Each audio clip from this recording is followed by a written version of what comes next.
Scott Weiland, whose powerful vocals fueled mega-selling bands Stone Temple Pilots and Velvet Revolver all the while as he maintained a very public battle with drug addiction, has died at the age of 48.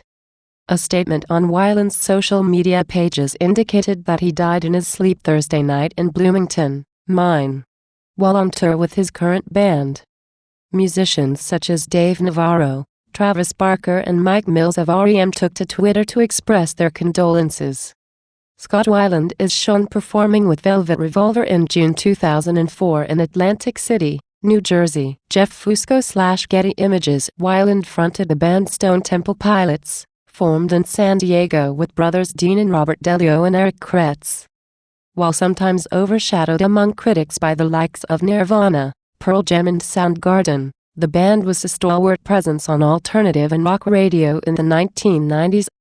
Weiland and the band enjoyed a smash out of the gate with Core, a late 1992 release which featured radio hit Creep and Plush.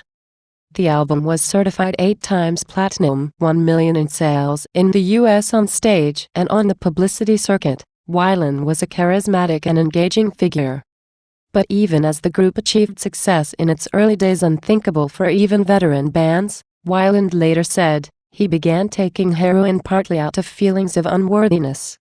Very sad news. Rest in peace. # Scott Weiland # to soon at Travis Barker. The follow-up Purple was only slightly less successful in terms of sales figures, selling over 6 million copies, but it reached number 1 on the US charts, something the debut disc had not achieved. The album's success came on the strength of Staples' Interstate Love Song and Vaseline. By the late 1990s, however, relationships in the band were fraying.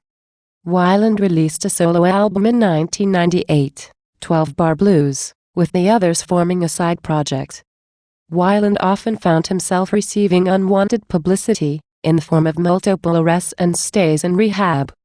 You can either let it break you or you can find some source of strength inside of yourself like a belief in a higher power, he said of addiction in 2002 to Q magazine.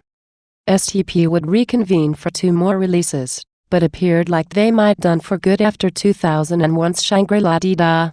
Fired from 2 bands, Weiland then hooked up with former Guns N' Roses members / Duff McKagan and Matt Sorum, serving as frontman for Velvet Revolver.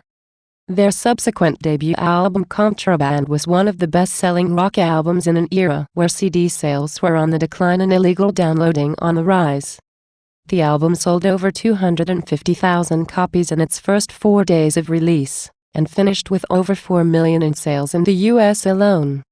Weiland, second from left, and the Stone Temple Pilots are shown in a publicity photo for their 2001 release, Shangri-La Dee-Da.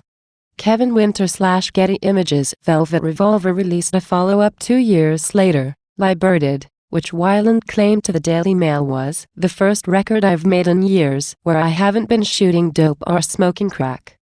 But the relationship would end acrimoniously, with the other members citing Weiland's erratic behavior as they let him go not long after the second album.